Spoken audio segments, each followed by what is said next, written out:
Olá, amados, graça e paz. A Bíblia nos diz que homens de fé fecharam boca de leão, conquistaram reinos e nações.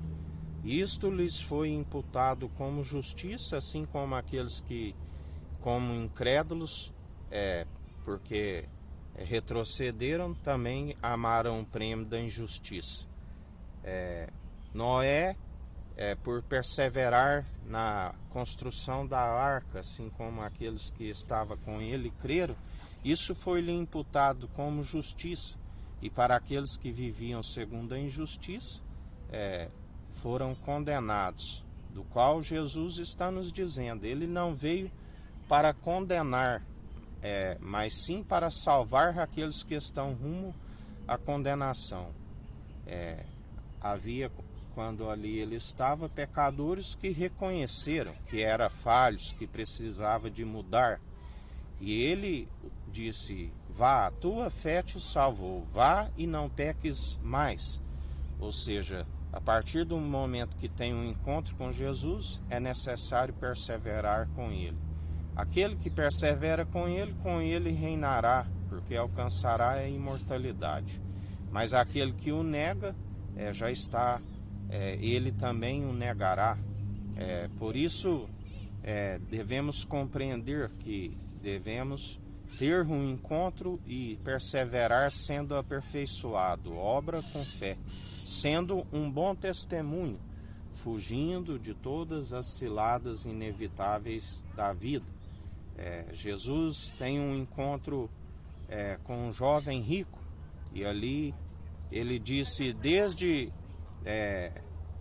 de bem novo tenho cumprido aquilo que os mandamentos diz. Qual é o grande mandamento?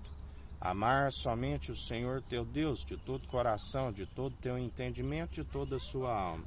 Semelhantemente a este, amar o próximo como a ti mesmo. E ali Jesus lhe disse: lhe falta algo. Vende tudo que tens, doe aos pobres e siga-me. Porque havia nele avareza.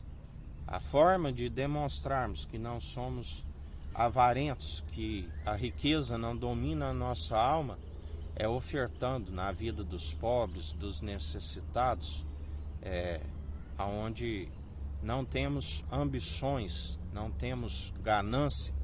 Esta é a forma de termos a atitude agradável diante daquele que nos ama.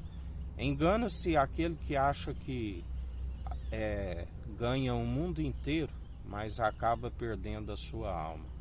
Estamos aqui como administradores do reino dos céus. Ele nos concede talentos, do qual ele já nos disse, a capacidade vem do Senhor e os méritos é daquele que nos concede e nos capacita. Estamos como administradores. Aquele que administra bem em prol ao povo é o benfeitor, mas aquele que oprime o povo e age com parcialidade, ele é malfeitor diante de Deus, através do Filho, do qual ele concedeu o julgamento. Ele se opõe aos arrogantes e concede graça aos humildes. Ele, assim como ele concede riquezas, da qual a Bíblia diz que alguns tomam por empréstimo do mundo, e aqueles que tomam por empréstimo do mundo, do qual a Bíblia diz que o mundo é do maligno, do qual está sendo expulso. Aquele que toma do mundo se torna como um empréstimo daquele que o tomou.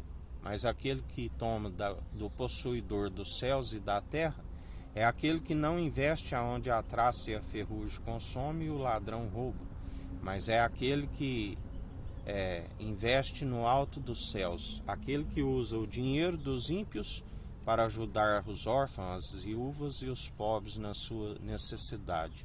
E o galardão ele reconhece que vem do Senhor. Esta é a forma correta de administrarmos os recursos que vêm de Deus, não segundo o mundo capitalista, do qual a Bíblia diz que os celeiros já estavam cheios, e aumenta-se o celeiro e acumula mais ainda.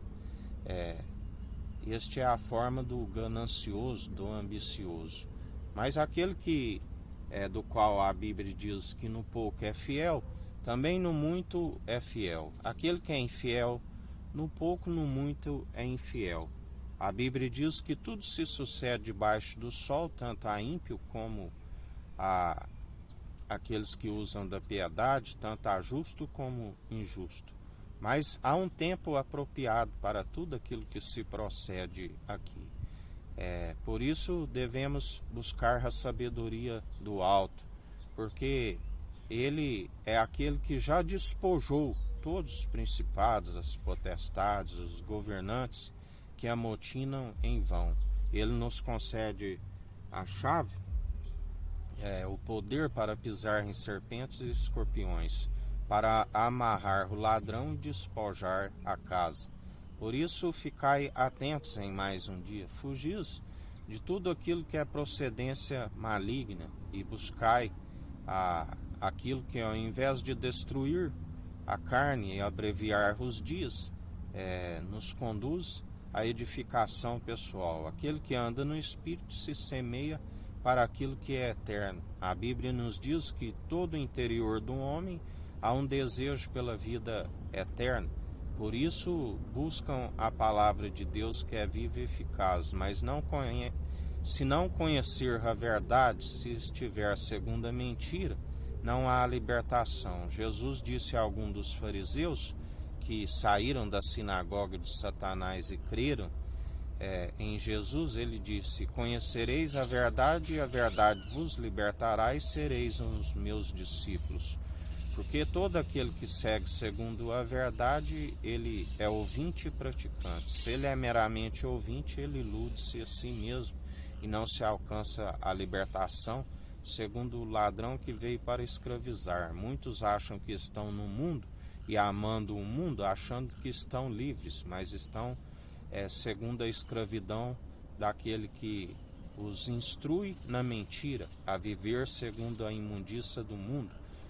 Mas aqueles que alcançam a libertação em Cristo estão com a mente e o coração em Cristo, e agora aqueles que eram escravos do mundo estão como escravos em Cristo, do qual tudo me é lícito, mas nem tudo me convém, porque utilizamos somente aquilo que é para edificação, tanto individual como do corpo, em Cristo mutualmente. Aqueles que estão na unidade da fé, porque aqueles que estão segundo a lei, os filhos de Levi, não têm parte nesse ministério, a não ser aqueles que têm o seu nome escrito no livro da vida e serão purificados e adicionados na videira verdadeira. Assim nos diz o Senhor. Que o Eterno nos abençoe, nos guarde, brilhe o Eterno sua face sobre nós. Erga o Eterno sua face sobre nós e nos dirija. Aqui é o irmão Fábio Gomes. Deus te abençoe.